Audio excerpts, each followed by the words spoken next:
नमस्कार, D news में आप सभी तमाम दर्शकों का बहुत बहुत स्वागत है। मैं हूं आपके साथ अनामिका। चलिए आगे बढ़ने से पहले एक नजर डालते हैं उन खबरों पर जो बनी हैं आज की सुर्खियां।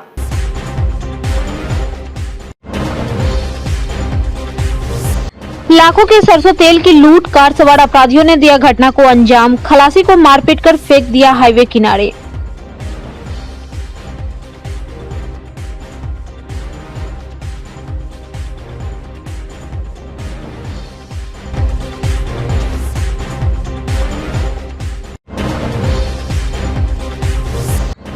खास महल की जमीन पर वर्षों से कब्जा जमाए अतिक्रमण पर चला प्रशासन का बुलडोजर, ढा दिए गए पक्के मकान, विरोध की हुई कोशिश, पुलिस फोर्स ने लाठी भांज कर करा दिया शांत।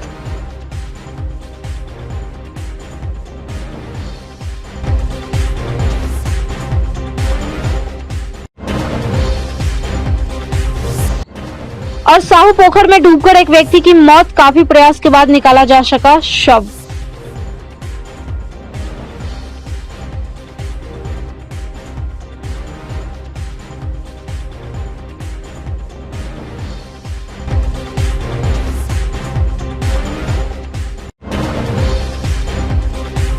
ये थी सुर्खियां और अब खबरें विस्तार से। सदर थाना क्षेत्र के रामदयालु मलंग स्थान के पास से अपराधियों ने सरसों तेल लदे ट्रक को लूट लिया। ट्रक में लोड 40 लाख के सरसों तेल को छपरा ले जाना था। ड्राइवर का घर रामदयालु में ही है। गाड़ी को सड़क किनारे लगाकर वह खाना खाने चला गया। खलासी ट्रक पर बैठा रहा। इसी बीच एक कार से कई लोग वहां धमके और खलासी को बंधक बनाकर गाड़ी को समस्तीपुर की ओर ले गए। विरोध करने पर खलासी के साथ मारपीट कर अचेत हालत में उसे मनियारी इलाके में हाईवे किनारे फेंक दिया। जब मनियारी पुलिस की नजर खलासी पर पड़ी तो उसे उठाकर होश में लाया। पूछताछ करने पर पूरी घटना सामने आई। खलासी को इलाज के लिए निजी हॉस्पिटल में भर्ती कराया गया है। इस घटना की जानकारी मनियारी पुलिस ने सदर थाना को दे दी। सदर पुलिस मौके पर पहुंचकर जांच शुरू कर दी है। घटनास्थल के आसपास लगे सीसीटीवी को पुलिस खंगाल रही है। गाड़ी का पंप के सामने लगा था। अच्छा, तो रात को कितने बजे लगभग चोरों के द्वारा चोरी करने के बाद सामने आ गए? आपको कब पता चला? हमको तो थाना वाला बोले तो पता चला। हमको कितने बजे थाना वाला फोन किया आपको? करीब 3:30 में। क्या लोड था गाड़ी पर? तेल। कितने का लगभग होगा? अभी तो हमको कहाँ का लोड था माल? छपरा। और यहाँ कहाँ से लोड हुआ था? नारायणपुर। आप ही का गाड़ी था ना? ना, आप ड्राइवर है ना गाड़ी हाँ, पर? ड्राइवर। पटना हाईकोर्ट के आदेश के बाद सोमवार को भारी सुरक्षा बंदोबस्त के बीच बनारस बैंक चौक स्थित महिला शिल्पकला भवन के पीछे नाला रोड के इमामगंज मोहल्ला से खास महल की जमीन से अतिक्रमण हटाया गया। अतिक्रमण हटाने के क्रम में अतिक्रमणकारियों द्वारा हंगामा किए जाने की आशंका को देखते हुए जिला प्रशासन ने अनुमंडल अधिकारी पूर्वी कुंदन कुमार के नेतृत्व में मजिस्ट्रेटों के साथ बड़ी संख्या में पुलिस बल के जवानों मौके पर तैनात रहे। आपको बता दें कि एमएसकेबी महाविद्यालय एवं स्कूल के लिए करीब 10 एकड़ खास महल की जमीन लीज पर दी गई थी। इस खास महल की जमीन पर अवैध तरीके से वक्फ बोर्ड की जमीन बताकर मोहल्ले में 100 परिवारों की 600 से अधिक आबादी कई वर्षों से रह रही थी, जिसे लेकर पटना हाईकोर्ट में एमएसकेबी से अतिक्रमण हटाने को लेकर जनहित याचिका दायर किया गया था, जिसमें हाईकोर्ट के आदेश पर इन्हें मकान दुकान खाली करने के लिए 3 महीने पहले ही नोटिस जारी किया जा चुका था। पटना हाईकोर्ट के आदेश के बावजूद अतिक्रमणकारी नहीं हटा, तब हाईकोर्ट से अवमानना का मामला दर्ज होने के बाद यह कार्रवाई की गई। प्रशासन की कार्रवाई को देखते हुए अतिक्रमणकारियों ने पहले ही अपना घर खाली कर दिया। एसडीओ पूर्वी डॉक्टर कुंदन कुमार अपनी कार्रवाई की मॉनिटरिंग करते हुए बताया कि हाईकोर्ट में अवमाननावाद दायर होने के बाद खास महल की जमीन पर कई वर्षों से कब्जा किए हुए है, जिसे खाली कराया जा रहा है। खाली कराने को लेकर अप्रैल माह में भी नोटिस दिया गया था। वहीं अतिक्रमणकारियों का कहना है कि वे वक्फ बोर्ड के किराएदार हैं, 22 वर्षों से मकान बनाकर रह रहे हैं। ऐसे में अचानक मोहल्ला खाली कराकर इस जल जमाव और बरसात के भीषण संकट में कहां जाएंगे। कोरोना महामारी का भी संकट चल रहा है। सिया वक्फ एस्टेट के नाम से जमीन की रसीद कट रही है। ऐसे में एमएसकेबी स्कूल की जमीन बताकर मोहल्ला खाली कराना नाइंसाफी होगी। वहीं वक्फ बोर्ड के अधिवक्ता मोहम्मद निसारुद्दीन ने बताया कि जिस जमीन को अतिक्रमण बता खाली कराया जा रहा है वह शिया वक्फ बोर्ड के मीर सुजाउद्दीन वक्फ एस्टेट की है। जिन्हें अतिक्रमणकारी बताया जा रहा वे वक्फ एस्टेट के किराएदार हैं। हालांकि इस दलील को प्रशासन स्वीकार नहीं कर रहा है। साथ ही हाईकोर्ट के आदेश के अनुपालन का मामला बता अतिक्रमणकारी खाली कराया है। फिलहाल जिलाधिकारी कुछ दिन की मोहलत देते फिर आगे की कार्रवाई की जाती। बच्चा लेकर कहाँ जाएंगे? बोलिए, सरकार से क्या मांग कर रही है? मांग कर रही है, हम लोग गरीब है, बसे हुए हैं, हम लोग को चाहिए, हम लोग कहीं न जाएंगे, आज से नहीं एक जमाना से बसे हुए हैं। साल से बसे यहाँ पर गड्ढा था, घूम था, हम लोग खड्डा गुड्डी भर के भरे बस है, हम लोग का कहीं पर ठिकाना नहीं है, हम लोग कहाँ जाएं? या तो हम लोग को प्रशासन से निरोधन है कि या तो हम लोग को घर बना के देना, तो हम लोग का बनबस्ती किया जाए। सब हम लोग बहुत गरीब आदमी हैं, हम लोग को दिया जाए साधन रहने के लिए, हम लोग कहाँ जाएं? हम लोग कम से कम 4000 घर है यहाँ पे, 4000 घर है, 4000 से हम लोग कहाँ जा सकते? नोटिस हम लोग को नहीं मिला सर। इसमें कुछ लोग जो है सो जालसाजी चल रहे हैं, जो ब्रोकर लोग हैं, हम लोग ये जालसाजी कर रहे हैं, हम लोग के साथ बहुत अत्याचार हो रहा है। हम लोग का कहाँ जाएंगे? पूरा फैमिली है, 4 पुतो है, सब कहाँ जाएंगे? बेटी सब है,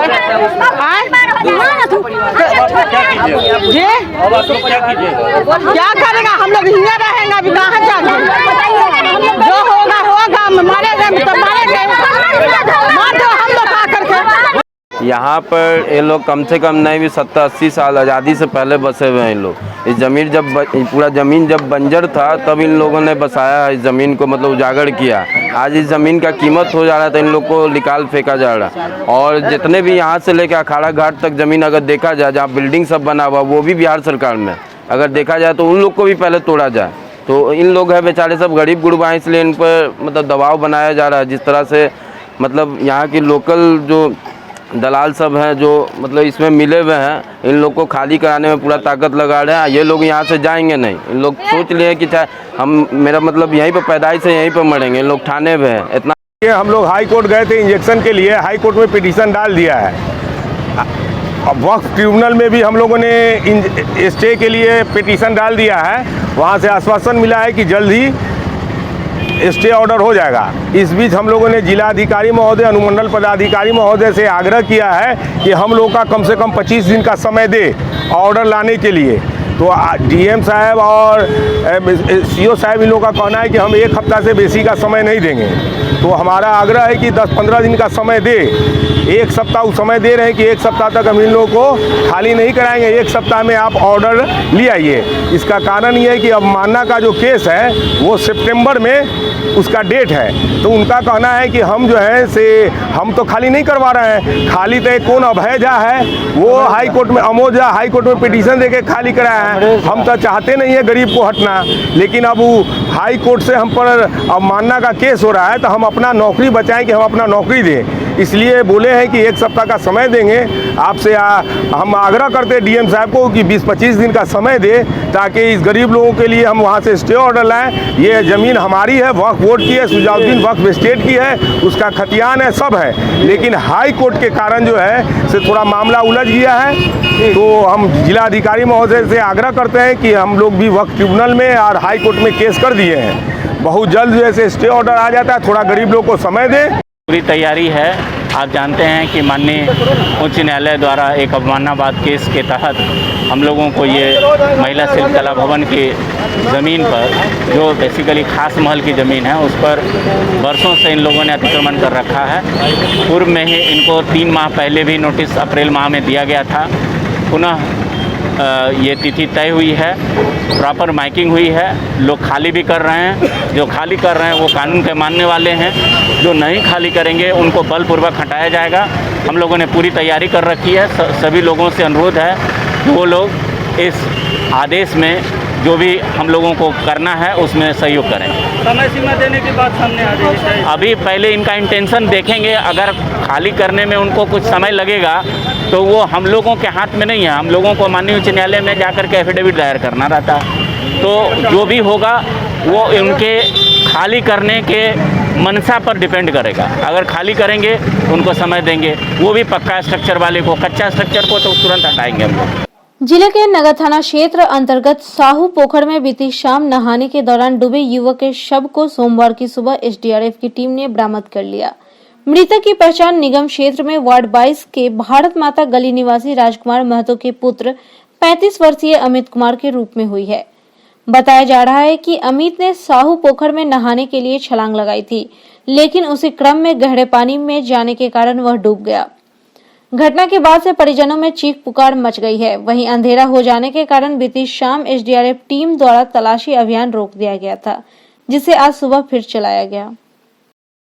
सूचना थी, कल रात ही मिला था सूचना कि साहू पोखर में एक व्यक्ति डूब गया है। टीम वहाँ पे पहुँची, लेकिन रात होने के कारण विधायक जी वगैरह मौजूद थे, जिन्होंने सभी से निर्णय लिया है कि नहीं ठीक है, सुबह आके आप लोग खोजिए। हम लोग सुबह तकरीबन 6:45 के लगभग पहुँच गए थे, खोज जारी किया, बंसी डाला, बंसी से जितना हम सफिशेंट वर्क किया, उसके बाद फिर झग्गड़ डालना शुरू किया और झग्गड़ डाल करके उसको झग्गड़ में ही फंसाया गया और लाश को बरामद किया गया। पहचान हो पाया? पहचान युवक की पहचान हो गया है लाश का। उसका नाम अमित कुमार है, उम्र 35 वर्ष है, पिताजी के नाम राजकुमार महतो है, वार्ड नंबर 22 का। कटरा के अंदामा गांव में बागमती की धार से तेजी से कटाव हो रहा है। ऐसे में नदी के किनारे बसे गांव में कई लोगों का घर कटाव में चला गया है, तो कई नदी के तेज धार में बह गए। गांव के भिखारी राय के घर सहित 4 घर कटाव में चला गया है। घर कभी भी धराशायी हो सकता है, लेकिन जान जोखिम में डालकर कटाव के ऊपर खाना बना रहे हैं। बागमती नदी के बीचों बीच सीमेंट के पिलर और रस्सी के सहारे घर को बचाया गया है। रात में सोने दूसरे के घर पर चले जाते हैं। अभी तक प्रशासन की ओर से कोई राहत कार्य नहीं किया जा रहा है। भिखारी राय ने बताया कि कटाव होने के कारण 4 घर बर्बाद हो गए। इस घर के अंदर भी दरार आ चुकी है। रस्सी से घर को बचाया गया है। पंचायत के मुखिया को सूचित किया गया। अंचलाधिकारी पारसनाथ राय ने जांच टीम भेजने और राहत सामग्री मुहैया कराने का भरोसा दिलाया है। 4 घर कट गया है, अभी तक कटाव हो रहा है। हमारे चूल्ही है, जे चूल्हा है, जे अति कटानी पर है, अभी तक पोल से रुका हुआ है, अभी तक कटते जा रहा है। कितनी समस्या हो रही है? बहुत समस्या है, एकदम बहुत बुरा हाल है। हम लोग के खाना करने की व्यवस्था नहीं है, हम लोग कहाँ जाए? कहाँ पर खाना बना रहे हैं? तो फिर एकदम कटानी पर चूल्ही है, अभी तक घटना घर जाएगी, बच्चे सब है, कोई समस्या नहीं कि किनका घर जाए किनका घर नहीं। माल जाल के घर से कट गया, अभी तक तो कटते रहा है। कब से कटाव हो रहा है? लगभग 1 महीना से।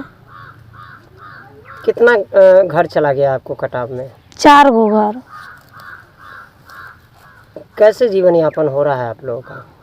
एकदम बुरा हाल है, अभी तक तो कट ही रहा है। 4 हन्ना घर भी धार में चला गया।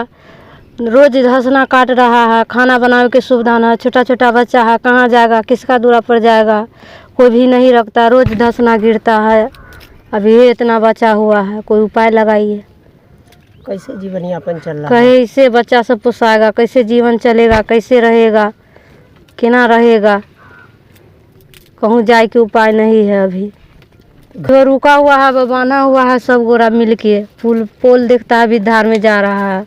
रस्सी व कटाव पर खाना बन रहा है, अभी तक बाल बच्चा सब भूख रहा है। मामला है कि सारा घर गिर गया बागमती नदी में। दूसरे के दरवाजा पर एगो चौकी रख के बैठे हुआ है, धिया पुता सबको लेकर। वो गिर भी जाएगा, एकर कोई अथी नहीं है कि कब गिर जाएगा धिया पुता। कोई समस्या नहीं है हमको रहने के लिए।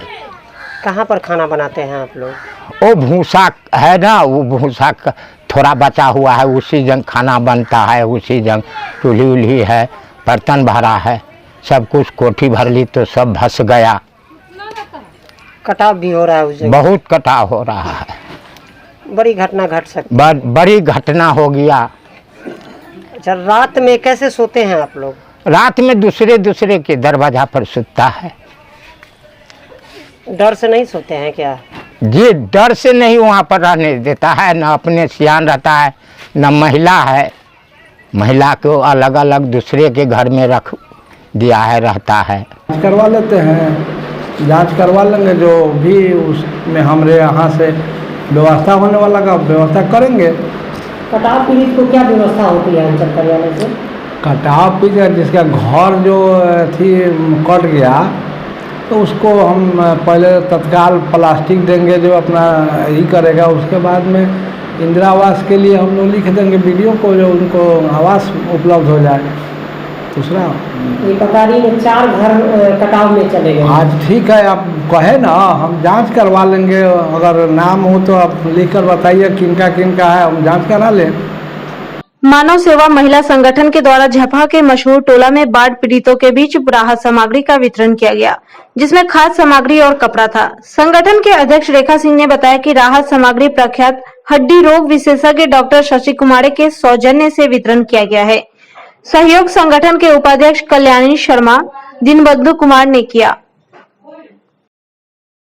आज हमारे संगठन मानव सेवा महिला संगठन की ओर से मुजफ्फरपुर के झपा के मूसा टोला में बाढ़ प्रभावित लोगों को खाद्य सामग्री, कपड़े एवं बिस्किट्स और मिठाइयों का वितरण किया गया है। ये जो सारा सामान है मुजफ्फरपुर शहर के ऑर्थोपेडिक सर्जन जो बहुत ही काइंड पर्सन है डॉक्टर शशि कुमार के द्वारा दी गई थी उन्हें वितरण करने के लिए। तो डॉक्टर शशि कुमार जी को बहुत बहुत धन्यवाद, जिन्होंने उनकी ज़रूरतों को समझा और उन्हें ये सहायता भिजवाई। और ये जो लोग हैं ये बाढ़ की वजह से काफ़ी परेशान हैं, क्योंकि एक बार ये लोग बाढ़ का दंश झेल चुके थे और फिर से दोबारा बाढ़ आ गई है। इसकी वजह से इन्हें काफ़ी परेशानियों का सामना करना पड़ रहा है। बच्चे वहाँ खुली बदन घूम रहे थे, जैसा कि हमने देखा है, वहाँ जाकर देखा, और खाने पीने का बहुत ही तकलीफ़ है उन लोगों को। तो डॉक्टर शशि कुमार जी को बहुत बहुत धन्यवाद, जिन्होंने ये सारी सामग्री उन तक पहुँचाने के लिए भिजवाई। और आप सब अपनी तरफ से अगर चाहें तो कुछ भी वहाँ सहायता भिजवा सकते हैं, क्योंकि उन्हें ज़रूरतें इतनी हैं कि हम जितना भी सामान उन्हें दें, जितना भी उनकी सहायता करें, उनके लिए कम ही पड़ जाएगा। सोमवार को जिलाधिकारी प्रणव कुमार के द्वारा अंतर्राष्ट्रीय मेडिकल साइंस एकेडमी की प्रतिष्ठित फेलोशिप सम्मान से प्रख्यात शिशु रोग विशेषज्ञ डॉक्टर अरुण शाह को सम्मानित किया गया। यह सम्मान सामाजिक कार्यों में अभूतपूर्व योगदान के लिए दिया जाता है। सामान्यतः हर वर्ष आयोजित अंतर्राष्ट्रीय सम्मेलन में कॉन्वोकेशन सेरेमनी में दिया जाता है। जिलाधिकारी प्रणव कुमार और डॉक्टर अरुण शाह ने बताया कि डॉक्टर अरुण शाह फाउंडेशन द्वारा किए गए सामाजिक कार्यों को लेकर यह सम्मान उन्हें वर्ष 2020 में ही दिया जाना था, परंतु कोरोना महामारी की वजह से 2020 से सभी राष्ट्रीय अंतर्राष्ट्रीय सम्मेलन स्थगित है, इसलिए यह सम्मान उन्हें 1 साल के बाद आज दिया गया है। देखिए, यह अंतर्राष्ट्रीय एक संस्था है जिसका नाम है इंटरनेशनल मेडिकल साइंस एकेडमी। तो इन्होंने मुझे मेरे सराहनीय मेरे कार्यक्रम जो हम यहाँ पर अपने सामाजिक क्षेत्र में जो भी हम करते हैं, उस सामाजिक क्षेत्र में हमारे जो हमारी आउटस्टैंडिंग जो एक्टिविटीज़ है उसको देखते हुए इन्होंने 2019 में मुझे फेलोशिप से नवाजित किया। उसके बाद कन्वोकेशन सेरेमनी में इन्होंने मुझे फेलोशिप से सम्मानित किया, और कन्वोकेशन सेरेमनी जो टर्की में इस्तांबुल में होने वाली थी उसमें इनविटेशन किया, लेकिन चूँकि कोरोना काल इसी बीच में आ गया और ये भी अनिश्चित था कि कब तक ये रहेगा, तो ये इस तरह का जो भी कार्यक्रम है वो सब स्थगित हो गया। और आज की तारीख में क्या है कि इन्होंने इंटरनेशनल मेडिकल साइंस एकेडमी ने ये मुझे सर्टिफिकेट बाय कुरियर भेजा है कि आप यहाँ मुजफ्फरपुर के जो सबसे सम्मानित आदमी हैं उनसे आप उसको ग्रहण कर लें। मैं यहाँ से डीएम ऑफिस में आया हूँ। डीएम साहब ने हमको ये दे करके हमें बड़ा प्रोत्साहन किया है। मुझे बड़ी खुशी है कि FRCP की ऑनररी FRCP जो मुझे 2018 में मिला, तो उसके बाद 2019 में ये मिला, और आज 2021 में मुझे ये सर्टिफिकेट मिला जो कि डीएम महोदय के कर कमलों द्वारा मुझे प्रदान किया गया। और मैं आशा करता हूं कि आने वाले समय में मैं अपने कार्य में और भी ज़्यादा से ज़्यादा। आज डॉक्टर अरुण कुमार शाह जो कि यहाँ के ख्याति लब्ध चिकित्सक हैं, जो कि विशेष रूप से शिशु रोग चिकित्सक हैं, इनको इंटरनेशनल मेडिकल साइंस एकेडमी के द्वारा फेलोशिप का सर्टिफिकेट से अवार्ड से नवाजा गया है।